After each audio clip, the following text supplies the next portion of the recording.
28वें श्लोक तक किया था। ठीक है, स्कंद 4 श्लोक संख्या 24, सॉरी स्कंद 4 अध्याय 24 श्लोक संख्या 29, 29। ठीक है,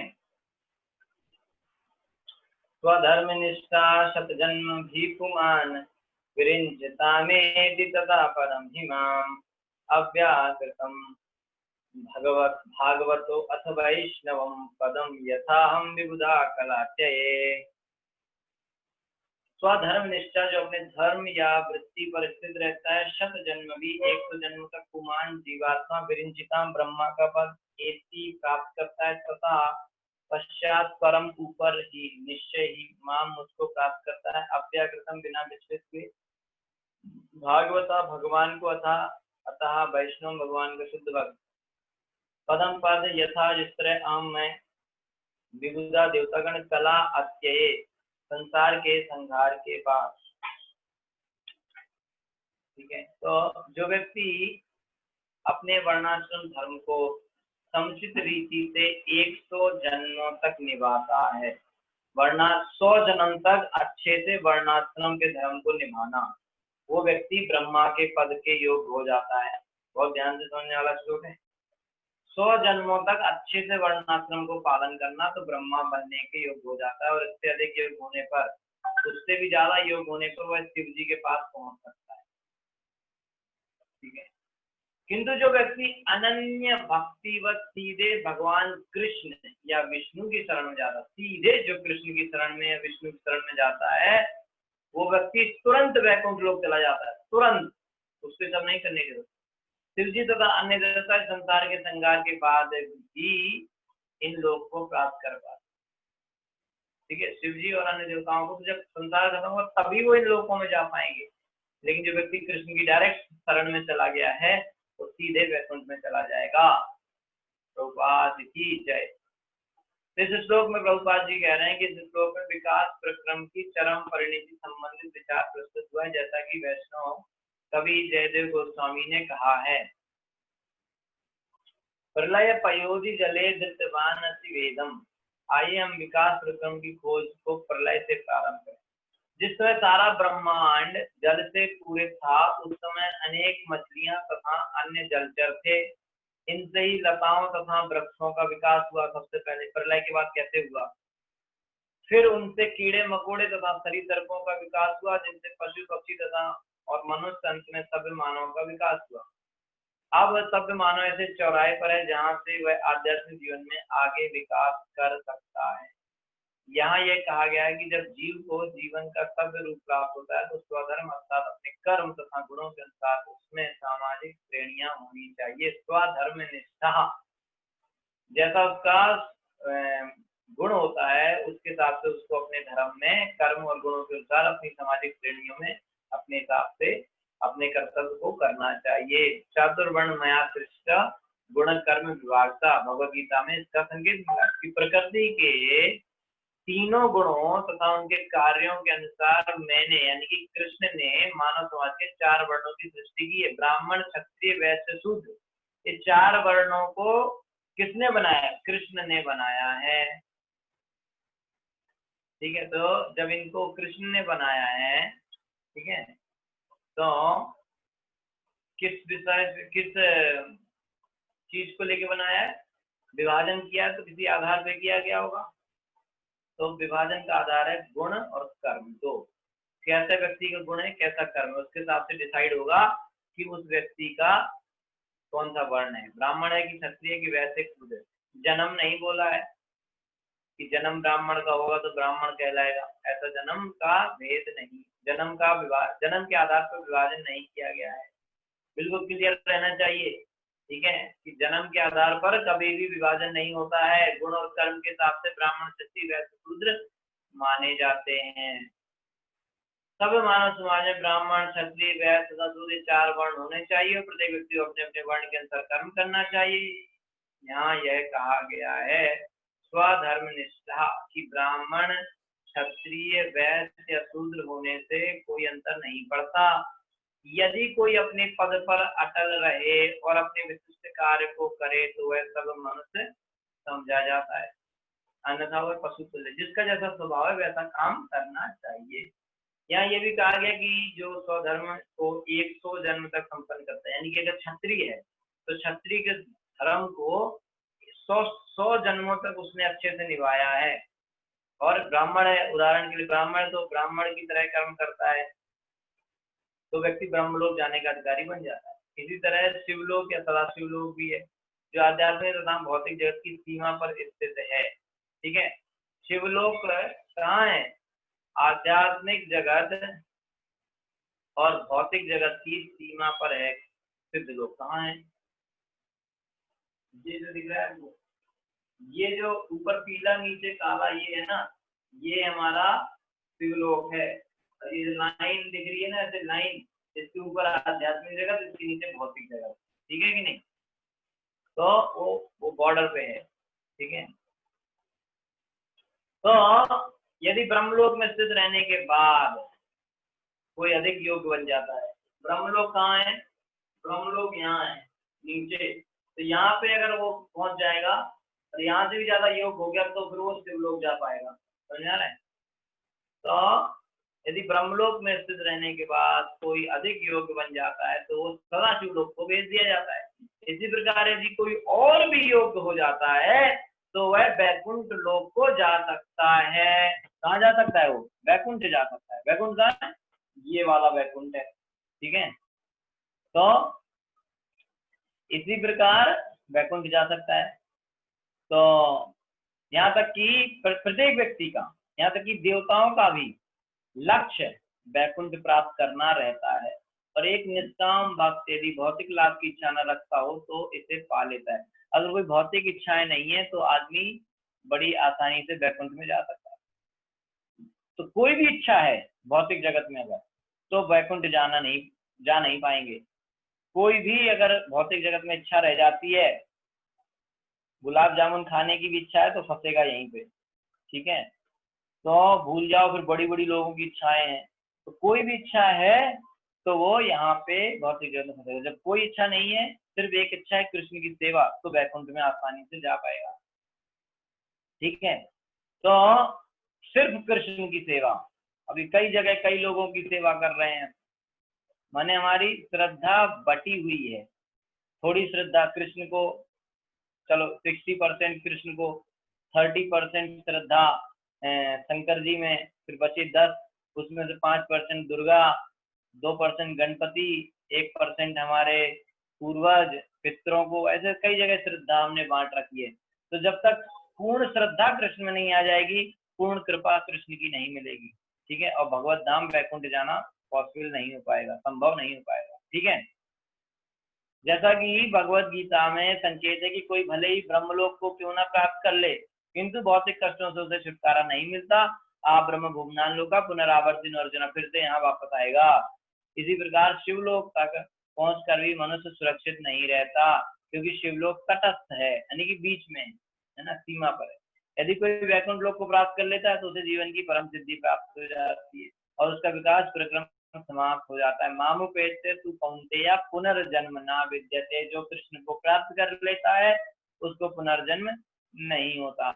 दूसरे शब्दों में यहाँ इसकी पुष्टि की गई है कि मानव समाज में जिस व्यक्ति ने चेतना विकसित कर ली है उसे कृष्ण भक्ति करनी चाहिए। जो ऑलरेडी सोया हुआ है उसको कुछ नहीं हो सकता, लेकिन जिसके अंदर बुद्धि है, चेतना है, वो कृष्ण भक्ति करे, जिससे वो इस शरीर को छोड़ने के बाद, शरीर से एक दिन छोड़ना है और इस शरीर को त्यागने के बाद तुरंत वैकुंठ लोक या कृष्ण लोक को जा सकेगा। त्यक्त्वा देहं पुनर्जन्म नैति मामेति तो अर्जुना।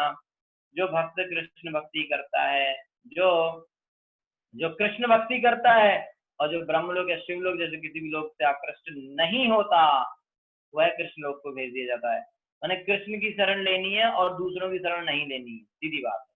ठीक है, तो यही जीवन की तथा विकास प्रकरण की चरम परिणति है। तो जो हरि नाम लोग करते हैं, हरे कृष्णा कृष्ण कृष्णा हरे हरे, हरे राम राम राम हरे हरे, जो लोग हरे कृष्ण महामंत्र का जप करते हैं उन लोगों को पता होना चाहिए कि हरे कृष्ण महामंत्र करने के लिए 10 अपराधों से बचना चाहिए। वो 10 अपराध क्या हैं हमें पता होना चाहिए और उन 10 अपराधों को करने से बचना चाहिए। तो उन्हीं 10 अपराधों में एक दूसरे नंबर का अपराध है कि शिव और ब्रह्मा जैसे और देवी देवताओं को भगवान विष्णु या कृष्ण के बराबर समझना या उनसे बड़ा समझना, ये हरे कृष्ण महामंत्र और कृष्ण के प्रति अपराध है। तो जो अपराध करेगा उसको हरे कृष्ण महामंत्र का रिजल्ट नहीं मिलेगा। इसी तरीके से 10 अपराध होते हैं। ठीक है, ओके। अत भागवता यूयम प्रिया भगवान यथा न मद भागवता नाम च प्रियान्यो अस्ति कर्हिचित्। अतः भागवता भक्ति यूयम तुम सब प्रिय तुम हो भगवान यथा जिस तरह न तो मत मेरी अपेक्षा भागवता नाम भक्तों का चाह भी प्रियान अत्यंत प्रिय अन्य दूसरा अस्ति है करे कभी। तुम सभी भगवान के भक्त हो। कौन कह रहा है बात? ये शिव जी कह रहे हैं। किससे कह रहे हैं भाई? प्रचेताओं से। क्या कह रहे हैं? तुम सभी भगवान के भक्त हो, अतः तुम मेरे लिए भगवान के समान में पूज्य हो, क्योंकि तुम कृष्ण की भक्ति करते हो। इसलिए कृष्ण जिस तरह से मैं मेरे लिए कृष्ण पूज्य है, तुम लोग भी मेरे लिए पूज्य हो। इस प्रकार से मैं जानता हूँ कि भक्त भी मेरा आदर करते हैं और मैं उन्हें प्यारा हूँ। ठीक है, तो भक्त कृष्ण के भक्त होते हैं, वो शिव जी को बहुत प्रेम करते हैं, क्योंकि शिव जी तो सबसे बड़े भक्त हैं। तो एक भक्त दूसरे भक्त को कैसे प्रेम नहीं करेगा? करेगा। और वो भी शिव जी तो सबसे बड़े भक्त हैं। तो सारे भक्त जो है शिव जी को प्रेम करते हैं, सारे कृष्ण भक्त शिव जी को प्रेम करते हैं और शिव जी सभी कृष्ण भक्तों को प्रेम करते हैं। ठीक है, इस प्रकार भक्तों को मेरे समान अन्य कोई प्रिय नहीं हो सकता। तो शिव जी कह रहे हैं कि आप लोग कृष्ण भक्त हो तो आप मुझे सबसे ज्यादा प्रिय हो, और कह रहे हैं कि जो कृष्ण भक्त होते हैं उनको मैं सबसे ज्यादा प्रिय होता हूँ। क्यों? क्योंकि मैं शिव जी सबसे बड़े वैष्णव हैं। तो कहा जाता है कि वैष्णव नाम यथा शंभु, शिव जी समस्त भक्तों में श्रेष्ठ हैं। अतः भगवान श्री कृष्ण के सारे भक्त शिव जी के भी भक्त हैं। वृंदावन में शिव जी का एक मंदिर है जिसे गोपेश्वर कहते हैं। गोपियां न केवल शिव की उपासना करती थी बल्कि कात्यायनी दुर्गा की भी उपासना करती थी गोपियां। किंतु शिव और दुर्गा के पास जाके वो क्या करती थी, क्या मांगती थी? कृष्ण। वो शिव जी से और दुर्गा से ये मांगती थी कि हमको कृष्ण की भक्ति दो। ठीक है, तो उनका एकमात्र लक्ष्य कृष्ण की कृपा पात्र बनना था। शिव जी और दुर्गा के पास जाके कहते हैं कि आपको कृष्ण की कृपा मिली, आप हमारे ऊपर भी ऐसा करें कि हमें भी कृष्ण की कृपा मिल जाए। आप हमारे लिए कृष्ण से बोल सकते हैं, सिफारिश कर सकते हैं। ठीक है, तो भगवान कृष्ण का भक्त शिव का कभी भी अनादर नहीं करता, बल्कि कृष्ण के परम भक्त के रूप में उनकी पूजा करता है। अतः जब भी कोई भक्त शिव की आराधना करता है तो वह उनसे कृष्ण की कृपा भाजन बनने की प्रार्थना करता है, उनसे भौतिक लाभ नहीं मांगता। तो शिव जी की पूजा करने में कोई बुराई नहीं है, पर जो है उनसे कृष्ण भक्ति मांगना चाहिए। ठीक है, कृष्ण की कृपा मुझे मिले ऐसी शिव जी से प्रार्थना करनी चाहिए, उनसे कोई भौतिक चीजें नहीं मांगनी चाहिए। भगवत गीता में कहा गया है कि सामान्यतः लोग देवताओं की पूजा भौतिक लाभ के लिए करते हैं। काम ज्ञाना, काम के वशीभूत होकर वे देवताओं की पूजा करते हैं, किंतु भक्त ऐसा नहीं करता है, क्योंकि वह कामाभिभूत कभी नहीं होता। देवताओं की पूजा ज्यादातर लोग किसी इच्छाओं की वजह से करते हैं। भक्त को कोई इच्छा ही नहीं है तो काय के लिए करेगा? तो शिव जी के लिए किसी भक्त के और असुर के आदर में यही अंतर होता है। असुर जो है शिव जी की पूजा करते हैं, वह कोई ना कोई वरदान प्राप्त करते हैं और उनका दुरुपयोग करता है, और अंत में भगवान कृष्ण आके उसको मार डालते हैं। भगवान ही उसे मुक्ति प्रदान करते हैं। क्योंकि शिव जी भगवान के महान भक्त हैं, इसलिए वे भगवान के सभी भक्तों को प्रेम करते हैं। शिव जी ने प्रचेताओं को बताया कि कृष्ण के भक्त होने के कारण वे उन्हें प्रिय हैं।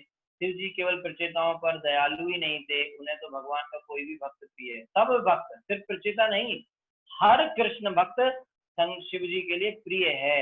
भक्तगण शिव को प्रिय नहीं है, भक्तगण शिव को प्रिय ही नहीं है, अपितु वे उनके द्वारा भगवान के समान ही आदरित होते हैं। ठीक है, भक्तगण जो हैं शिव जी उनको प्रिय तो हैं, बल्कि उनकी सेवा भी करते हैं, आदर भी करते हैं। इसी प्रकार भगवान के भक्त भी शिव की पूजा भगवान कृष्ण के परम भक्त प्रिय भक्त के रूप में करते हैं।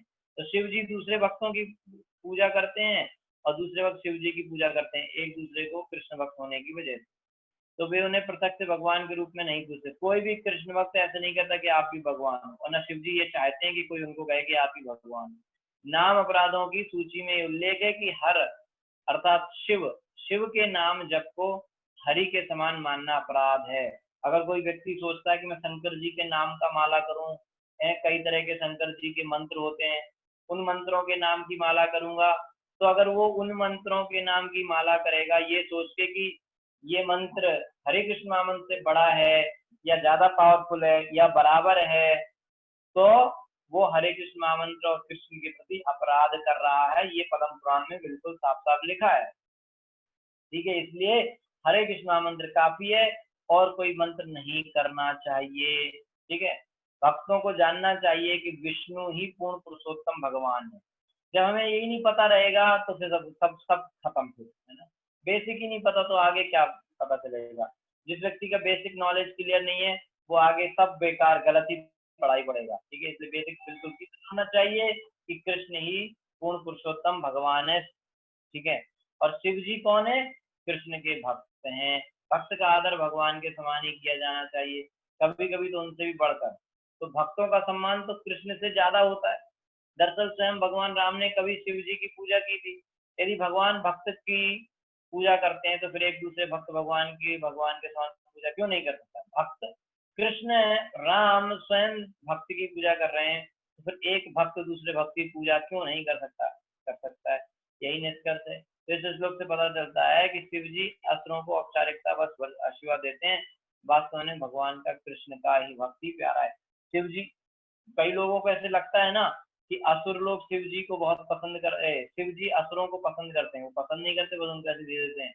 लेकिन शिव जी असली में किसको प्रेम करते हैं? कृष्ण भक्त को प्रेम करते हैं, क्योंकि यहाँ पे लिखा है। ठीक है, इदम विभक्तम जप्तव्यम पवित्रम मंगलम परम निःश्रेयसकरं चापि श्रूयताम तद्वदामि वह। इदम वह विविक्तम विशेष जप्तव्यम, सदैव जप करने के लिए, पवित्रम अत्यंत शुद्ध, मंगलम कल्याण का, परम दिव्य, निःश्रेयसकरम अत्यंत उपयोगी चा भी अपनी निश्चय श्रूयताम, कृपा करके सुने, तत्व वह बदामी मैं कह रहा हूँ वह तुमसे। अब मैं, शिव जी कहते हैं कि मैं तुमसे बहुत प्रिय हूँ, बहुत प्रसन्न हूँ, बहुत अच्छा है, तुम लोग कृष्ण की भक्ति कर रहे हो, मैं बहुत खुश हूँ। अब मैं तुमको एक मंत्र बताने जा रहा हूँ। मैं एक मंत्र का उच्चारण करूंगा जो न केवल दिव्य पवित्र तथा शुभ है, बल्कि जीवन उद्देश्य को प्राप्त करने के इच्छुक हरेक के लिए यही श्रेष्ठ स्तुति है। तो कृष्ण की भक्ति करने के लिए कौन सा मंत्र यहाँ पे करना चाहिए, वो शिव जी प्रचेताओं को मंत्र देंगे। जब मैं इस मंत्र का उच्चारण करूं तो तुम सब सावधानी से ध्यान पूर्वक सुनना, शिव जी कह रहे हैं। ठीक है,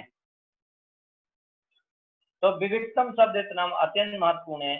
शिव द्वारा सुनाई गई इस स्तुति को संप्रदाय परक नहीं समझना चाहिए, अपितु इसे अत्यंत रहस्यात्मक मानकर समृद्धि प्राप्त करने या शुभ जीवन लक्ष्य के लिए शिव के आदेशों का पालन करना चाहिए और भगवान की स्तुति तथा महिमा का गान उसी तरह करना चाहिए जैसा कि स्वयं शिव जी ने किया है। ठीक है, तो इस तरीके से मैत्रेय वाचा क्रोशहृदयो भगवान आकांक्षिव बद्धांजलिना बद्धांजलिन अर्ज पुत्रान नारायणो परो वचः। मैत्रेय वाचा, मैत्रेय ने कहा, इस प्रकार नुपुरुष अत्यंत दयालु करुणाई भगवान ने आह कहा, तान प्रचेताओं से शिव जी बद्ध अंजलि हाथ जोड़े खड़े हुए राजपुत्रान, राजा के पुत्रों को नारायण परा, नारायण के भक्त शिव जी बचा कर। आपने फोटो देखा होगा इस फोन का, ये वाला शिव जी हैं, प्रत्येक वालों हाथ जोड़ के खड़े हुए हैं, है ना। वैसे वो जो पोस्टर हमने भेजा था उसमें वही फोटो लगा है। तो महर्षि मैत्रेय ने आगे कहा, भगवान नारायण के परम भक्त महापुरुष शिव जी अयुध की कृपावश हाथ जोड़कर खड़े हुए राजा के पुत्रों से कहते रहे। शिव जी स्वेच्छा से राजपुत्रों को आशीर्वाद देने और उनके हित में कुछ करने आए थे, खुद आए थे। शिव जी अपनी इच्छा से आए थे कि ये कृष्ण भक्त हैं, कृष्ण भक्ति करने जा रहे हैं, मैं इनको कुछ कृष्ण भक्ति के बारे में बता के आता हूँ। तो उन्होंने स्वयं मंत्र का उच्चारण किया जिससे कि मंत्र की शक्ति बढ़ती रहे। उन्होंने राजपुत्रों को इस मंत्र को जपने का आदेश दिया, प्रचेताओं। जब कोई मंत्र किसी महान भक्त द्वारा उच्चारित होता है, ये ध्यान देने वाली बात है, शिव जी ने खुद उच्चारण किया ताकि प्रचेता लोग इसे सुने। तो यहाँ क्यों? क्योंकि जब कोई मंत्र किसी महान भक्त द्वारा बोला जाता है तो वह आध्यात्म उसकी शक्ति बढ़ जाती है, अधिक शक्तिशाली हो जाता है मंत्र। यद्यपि हरे कृष्ण महामंत्र स्वयं शक्तिशाली है, किंतु दीक्षा के समय गुरु शिष्य को मंत्र देता है, ठीक है, क्योंकि गुरु द्वारा उच्चारित होने से मंत्र अधिक शक्तिशाली बन जाता है। गुरु बोल के मंत्र देता है तो वो मंत्र और पावरफुल हो जाता है। इसलिए जब दीक्षा से पहले तो मंत्र करते रहते हैं, लेकिन दीक्षा के बाद जब गुरु उस मंत्र को बोल के देता तो उसकी शक्ति बढ़ जाती है। इसलिए जब दीक्षा होने के बाद आदमी को लगता है कि यार कुछ तो पावर मिल रहा है ना, ऐसे कई भक्तों ने बोला है कि उनको लग रहा है, ठीक है। तो क्योंकि यद्यपि हरे कृष्ण महामंत्र स्वयं शक्तिशाली है, किंतु दीक्षा के समय गुरु शिष्य को मंत्र देता है, क्योंकि गुरु द्वारा उच्चारित होने से मंत्र अधिक शक्तिशाली बन जाता है। तो शुद्ध भक्त से मंत्र सुनते हैं तो उस मंत्र की पावर बढ़ जाती है। शिव जी ने राजपुत्रों से मंत्र को ध्यानपूर्वक सुनने के लिए कहा, क्योंकि मन लगाए बिना मंत्र सुनना अपराध है। तो अब मन नहीं लगाएंगे तो अपराध है, ठीक है। इसलिए मन लगा के मंत्र को बोलना चाहिए, सुनना चाहिए। इसलिए जब हम लोग हरे कृष्ण मंत्र का जप करें तो हमको उस पर ध्यान लगाना चाहिए, उस मंत्र को जब बोले तो उसको सुनना चाहिए, ठीक है। सुनते हुए हम उसका जप करें, ठीक है। धीरे धीरे अगर आप एक्सपर्ट हो जाते हैं, मन आपका भटकता नहीं है, तो फिर आप मन में भी जप कर सकते हैं। लेकिन ज्यादातर मन में जप करने से लोगों को या तो नींद आ जाती है, या उनका मन भटक जाता है, या उनको और बहुत सारी चीजें आने लगती हैं, ठीक है। पर असली चीज ये है कि आपको ध्यान रखना चाहिए कि 108 महामंत्र होते हैं, ठीक है, एक माला में। तो आपको ध्यान रखना चाहिए कि क्या आपने पूरे 108 महामंत्र सुने पूरे। हर महामंत्र में 16 शब्द हैं, तो क्या आपने पूरे 16 शब्दों को मिला के 108 महामंत्र सुने पूरी 16 माला में, ये है। तो इस बात को ध्यान रखना है, जब हम जपा कर रहे हैं तो हमने उस महामंत्र के शब्दों को सुन रहे हैं कि नहीं सुन रहे हैं, इसको ध्यान रखना है। बिल्कुल मतलब ऐसे जैसे जैसे कभी कभी कोई कान में कुछ बताता है तो हम लोग ऐसे लगा लेते हैं ना, हाँ बिल्कुल छूट ना जाए, ऐसे सुनना चाहिए, कुछ भी छूट ना जाए, सुनना है। और जिन लोगों को डर है तो वो थोड़ा स्पीड, थोड़ा आवाज में बोले, और अपना ये बाएं हाथ का इस तरह से कान को थोड़ा ऐसे करके और सुने, तो उनको फर्क पता चलेगा, ठीक है। बहुत सारी विधियां हैं जिससे आपको फर्क पता चल जाएगा, और आपकी मंत्र का जप जो है इम्प्रूव हो जाएगा, है ना। तो आप उसको सुने सारी।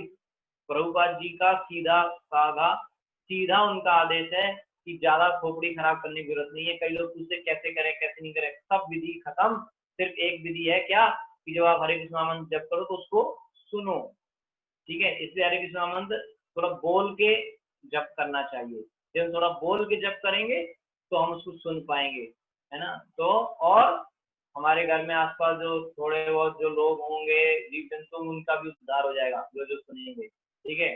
तो जनरली जो हरे कृष्ण मंत्र का जप है वो थोड़ा जोर से किया जाता है ना। और मंत्र हैं उनमें ये नियम है, जैसे गायत्री मंत्र है, तो गायत्री मंत्र को बिल्कुल नहीं बोलना है, उसमें तो ओंठ भी नहीं हिलने चाहिए, है ना, बिल्कुल।